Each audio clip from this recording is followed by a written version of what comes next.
Senario Kennedy dalam lintas Palangkaraya sore hingga malam pukul 24 waktu Indonesia Barat nanti dengan berbagai rangkaian program acara siaran yang kami hadirkan untuk Anda malam ini. Dan pendengar, pada malam ini kita berjumpa kembali dalam acara Kiprah Desa Pro 1 RRI Palangkaraya, di mana pada malam hari ini akan lebih banyak membicarakan tentang bagaimana upaya kita dalam mengatasi kebakaran hutan dan lahan di Provinsi Kalimantan Tengah, terutama di kawasan-kawasan gambut yang memang setiap tahun menjadi kekhawatiran kita semua, karena di mana hampir di beberapa wilayah kabupaten di Provinsi Kalimantan Tengah ini terdapat lahan gambut yang rentan sekali dapat terjadi kebakaran hutan dan lahan. Nah, sejak mulai Januari hingga bulan Mei lalu sudah tercatat 143 titik kebakaran hutan dan lahan di Kalimantan Tengah, dan ini kemungkinan masih bisa saja terjadi apabila memang terjadi perubahan cuaca, di mana musim penghujan menjadi musim panas, dan ini yang sangat dikhawatirkan dari semua pihak. Dan malam hari ini pendengar, kita akan membahas dengan topik strategi pencegahan dan penanggulangan kebakaran lahan dan hutan gambut berbasis masyarakat. Bersama narasumber Dr. Insinyur Aswin Usop MSc. Selamat malam Pak Aswin atau Pak Dr. Aswin. Selamat malam Pak Senario. Iya. Salam sehat selalu. Salam sehat. Rasanya sudah kedua kali ini ya. Baik Pak, ya betul Pak.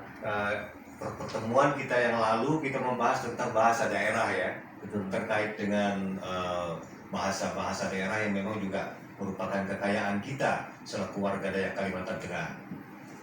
Oke, malam ini kita berbicara lain topik Pak Aswin ya. Iya. Terkait dengan pencegahan kebakaran hutan di lahan gambut yang berbasis masyarakat. Nah, banyak masyarakat yang juga merasa kurang begitu tahu, sehingga banyak terseret pula dengan kasus-kasus hukum yang dapat menjerat mereka, khususnya apabila melakukan pembakaran. Nah, ini yang serba salah. Apakah benar-benar mereka belum tahu, ataupun mereka memang sengaja tidak tahu, ataupun memang harus mereka melakukan pembakaran lahan karena pembukaan lahan baru, sementara di satu sisi pemerintah masih belum mampu menyiapkan sarana dan prasarana agar masyarakat tidak melakukan pembakaran, terutama di daerah-daerah tertentu Pak. Kalau di lahan gambut memang itu harga mati memang tidak bisa dilakukan pembakaran, dikhawatirkan bisa api itu biasanya kalau masih kecil menjadi kawan Ya. dan kebutuhan pokok kita sehari-hari. Tapi kalau sudah besar, susah untuk ditaklukkan. Ya.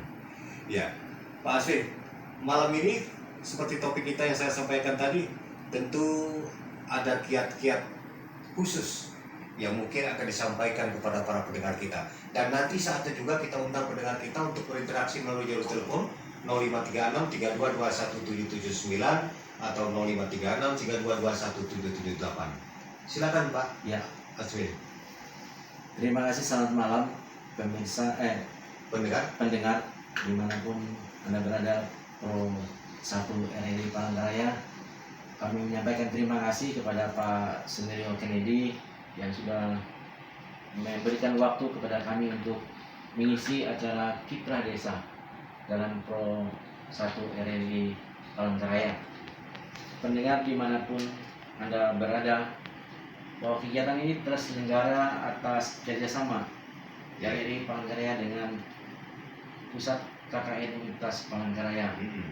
Sebelum saya jelaskan tentang bagaimana strategi pencegahan kebakaran dan penanggulangan kebakaran lahan hutan pada lahan gambut berbasis masyarakat, saya akan bercerita dulu tentang KKN, kenapa dilakukan dengan secara daring.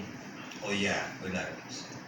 Jadi Kiprah Desa RRI dan Universitas Palangkaraya melakukan kerjasama dalam rangka memberikan penyuluhan kepada masyarakat lewat Radio Republik Indonesia Pro 1 dalam Kiprah Desa. Dan mahasiswa Universitas Palangkaraya yang mengikuti KKN pada hari ini berjumlah kurang lebih 2.467 orang yang tersebar di 4 kabupaten Pak Sunario, Iya. sehingga melalui RRI itu salah satu media yang bisa kita sampaikan lewat masyarakat di seluruh pedesaan Kalimantan Tengah. Iya, baik. Dan mudah-mudahan mereka mendengarkan kita saat ini, Pak Aswin. Baik, ya. Jadi saya akan membagi topik malam hari ini tentang bagaimana strategi pencegahan dan penanggulangan kebakaran Iya. lahan gambut berbasis masyarakat. Sebelum kita maju kepada strategi penanggulangan, saya akan menguraikan sedikit tentang bagaimana mengenal karakteristik kebakaran lahan gambut, Pak Sunario. Iya. Nah, lahan kebakaran yang kita bahas malam hari ini adalah kebakaran yang menjadi bencana. Nah, itu dia. Jadi kebakaran memang terjadi di mana-mana, tapi kebakaran yang menjadi bencana Itu itu bagaimana? yang menjadi perhatian bagi kita semua. Iya. Nah, para pendengar Pro RRI yang berbahagia malam hari ini, saya akan menjelaskan apa saja tipe kebakaran pada lahan gambut. Itu yang pertama. Kebakaran lahan gambut terjadi pada umumnya pada permukaan lahan gambut. Dia membakar bahan bakar seresah dan kayu-kayu yang ada di atas lahan gambut. Iya. Kemudian menyebar ke pembakaran tajuk dan juga kebakaran gambut. Jadi seluruh proses kebakaran terjadi pada saat kebakaran permukaan. Jadi tipe kebakaran pada lahan gambut itu dapat dibagi menjadi 3, yaitu kebakaran permukaan, kebakaran tajuk, dan kebakaran gambut itu sendiri. Nah, karakteristik kebakaran gambut yang ingin saya sampaikan bahwa Iya. kebakaran gambut itu terjadi sangat lambat. Kecepatan rambatan api pada lahan gambut itu hanya 0,56 cm per hari. Iya. Artinya laju perambatan kecepatan api itu sangat lambat.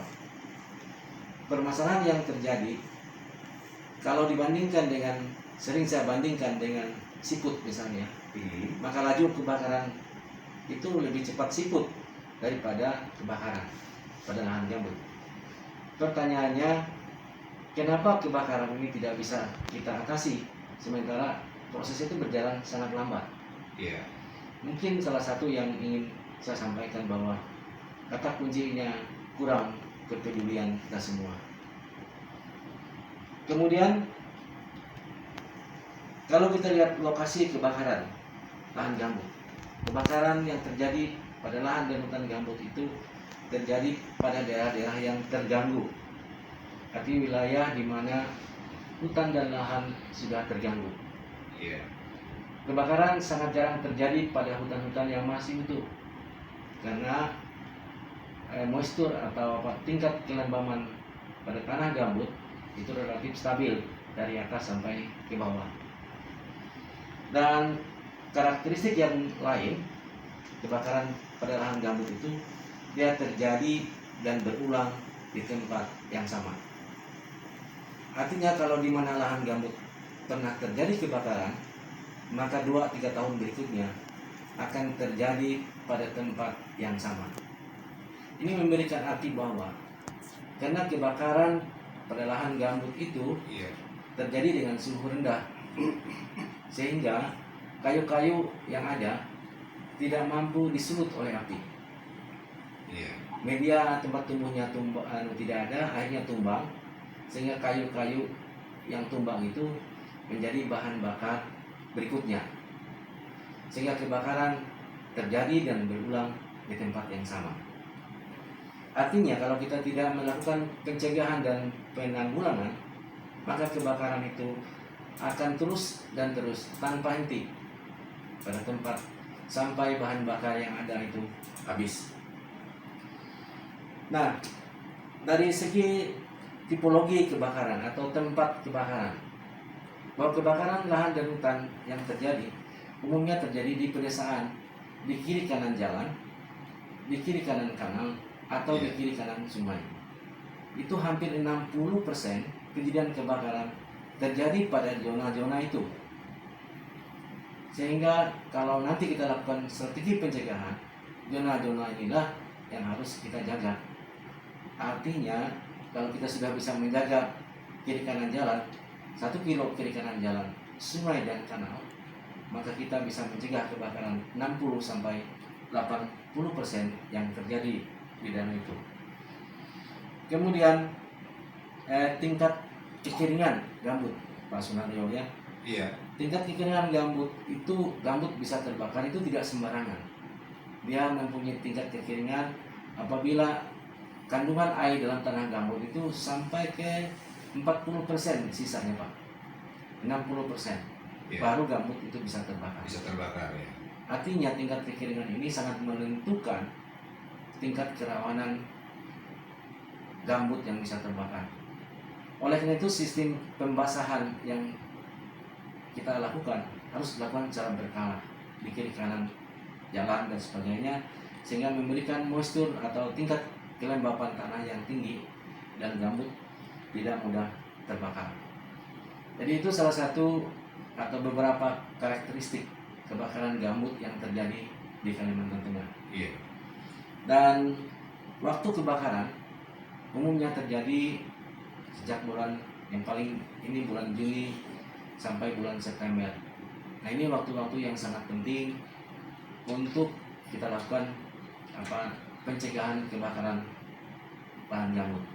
Itu saya kira karakteristik penting Pak Sunario, di mana kejadian kebakaran dan tipikal terjadinya kebakaran lahan dan hutan gambut. Iya. Beberapa karakteristik tadi ya, kebakaran lahan gambut di beberapa wilayah Provinsi Kalimantan Tengah ini seperti yang disampaikan oleh Pak Aswin, tentu hanya merambat sekian senti Ya, ya setiap detik, sangat lambat sekali. Tetapi ada hal lain yang menyebabkan dia lebih cepat sebagai penyerta, adalah tanam tumbuh di atasnya.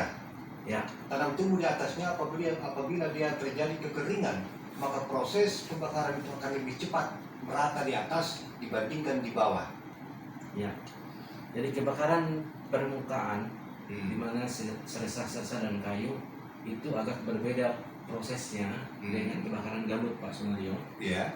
Jadi umumnya kebakaran pada permukaan tidak menimbulkan dampak bencana karena waktunya sangat singkat. Sangat singkat, ya. Tapi kalau terjadi penyulutan dan terjadi kebakaran gambut, ini yang menyebabkan bencana kabut asap. Dan susah dipadamkan. Susah dipadamkan Pak.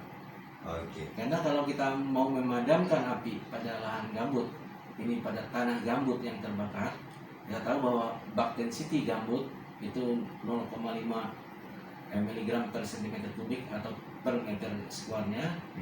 Artinya kalau kita press gambut itu 1 meter persegi, dia hanya tersisa 20 sampai 30 bahan materialnya Pak. Sehingga kita membutuhkan kurang lebih 80 sampai 90 liter air untuk mematikan total kebakaran pada lahan gambut. Iya. Jadi masih ada kriteria-kriterianya Betul Pak. dalam mengatasi kebakaran di lahan gambut seperti dikatakan Pak Aswin tadi.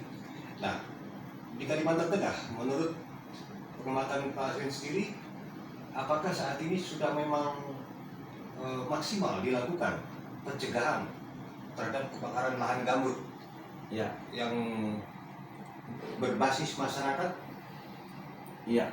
Mungkin saya akan ceritakan sedikit tentang bagaimana sebenarnya strategi Iya. untuk pencegahan kebakaran. Bahwa strategi pencegahan kebakaran pada lahan gambut itu harus dilakukan secara dini, tindakan dini, di mana dilakukan sejak api itu membakar permukaan lahan itu sendiri. Artinya kalau semua masyarakat itu turut serta dalam pencegahan kebakaran, di mana api-api permukaan yang tidak dikehendaki keberadaannya itu dipadamkan atau titik-titik api liar yang tidak dikehendaki keberadaannya kita padamkan, maka kebakaran gambut itu bisa kita atasi. Nah, masalahnya saat ini bahwa sebenarnya masyarakat Kalimantan Tengah atau masyarakat yang berada di kawasan gambut, mereka sangat ingin berpartisipasi untuk menjadi pionir pencegahan kebakaran. Iya.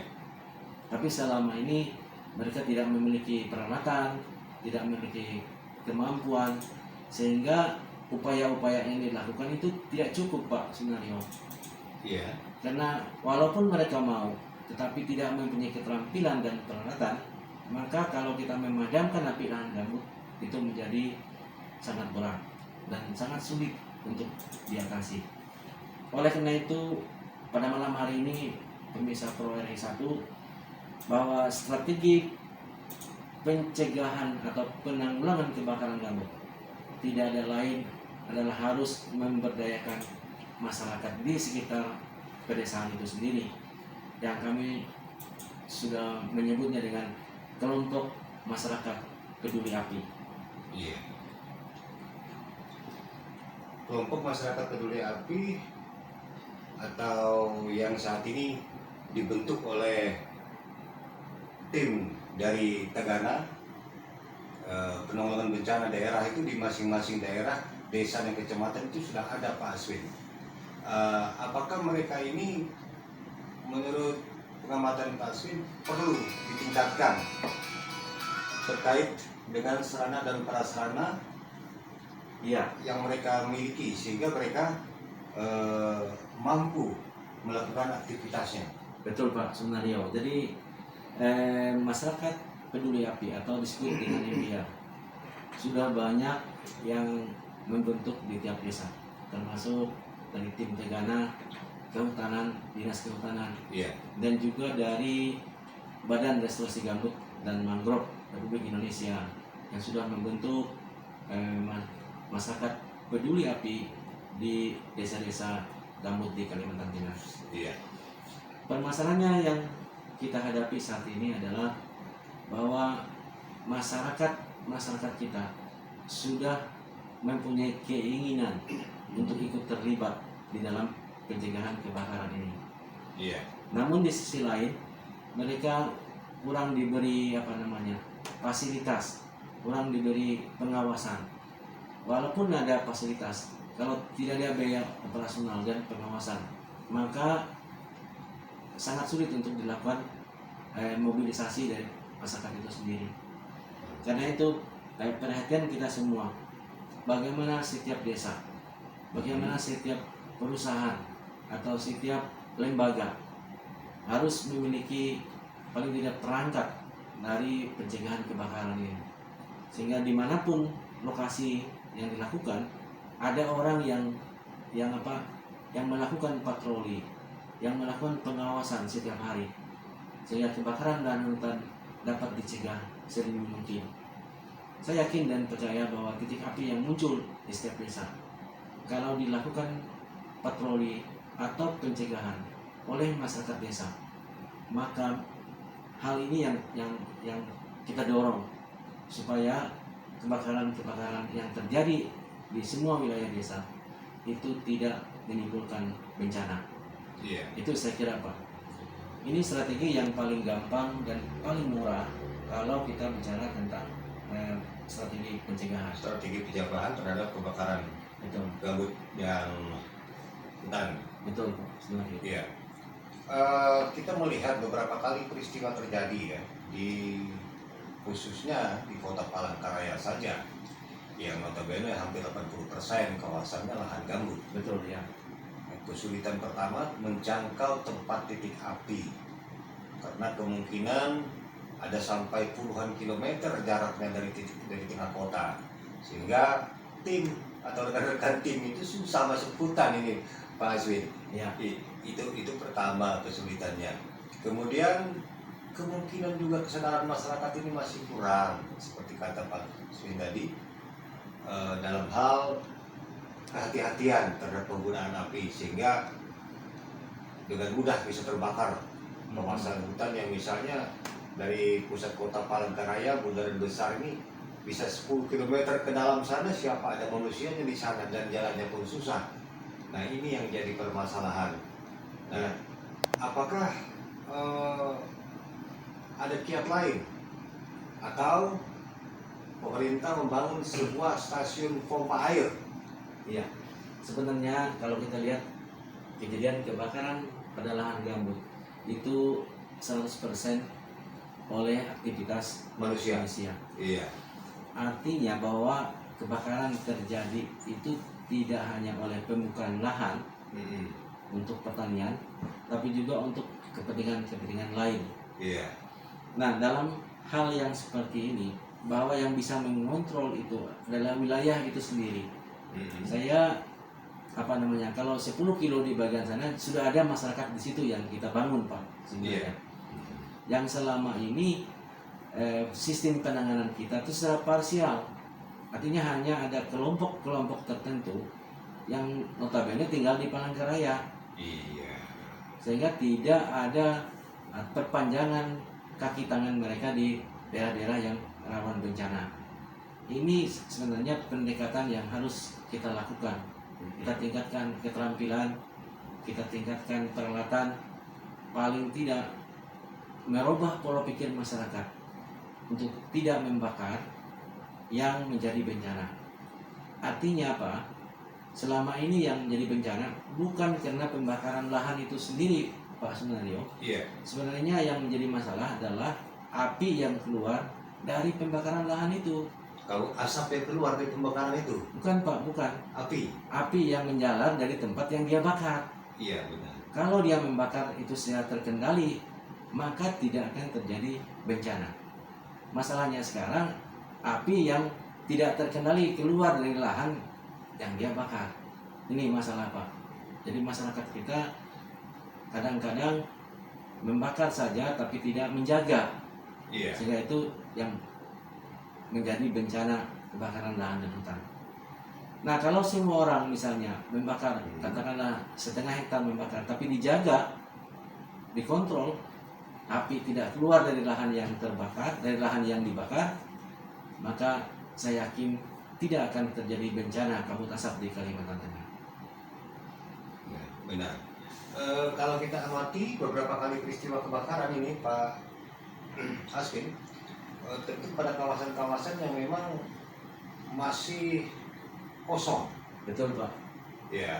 Jadi ada persepsi dari masyarakat kita yang sangat keliru bahwa kita tidak ada istilahnya membakar untuk membuka ladang, membuka lahan itu tidak pernah terjadi. Iya. Jadi kita sebenarnya menebas dan menebang dulu. Setelah senban dalam istilah lain, kita menebas dan menebang, Pak. Kalau itu yang terbakar memang apinya besar jelas itu, tapi itu tidak menjadi bencana kalau dilakukan secara terkendali dan terkontrol. Yang menjadi masalah itu adalah api yang keluar dari pembakaran itu sehingga membakar yang tidak dikehendaki. Iya. Seperti itu, Pak. Betul. Ini permasalahan yang kita hadapi sekarang. Kenapa? Yang pertama, banyak masyarakat yang membuka lahan, membakar lahan itu pada malam hari. Kalau kejadian pengalaman yang dulu-dulu mereka membakar pada malam hari lalu meninggalkan lokasi itu, seolah kebakaran itu terjadi seperti itu saja, tidak dikontrol, tidak diawasi. Iya. Sehingga keluarlah dari api dari lahan yang dia bakar. Itu banyak kami temukan di daerah kita. Oleh karena itu penyuluhan kepada masyarakat, bagaimana memberikan pengertian kepada masyarakat, penggunaan api yang bijaksana ini sangat perlu dilakukan. Iya. Dan ini kalau tadi dikatakan oleh Bung Aswin, tersebar mahasiswa di beberapa wilayah nih yang sedang melakukan tugas kerja nyata. Betul, Pak. Ya. Alangkah baiknya apabila bisa melalui mereka ini melakukan suatu edukasi, menyampaikan edukasi kepada masyarakat. Betul, Pak. Agar tidak melakukan kebakaran hutan dan lahan pada saat-saat tertentu atau saat-saat musim kering, musim kemarau misalnya. Ya, jadi kami membuat sebuah program mahasiswa kami untuk bisa terjun ke desa sasaran. Yang pertama untuk mengidentifikasi daerah-daerah yang rawan terbakar. Iya.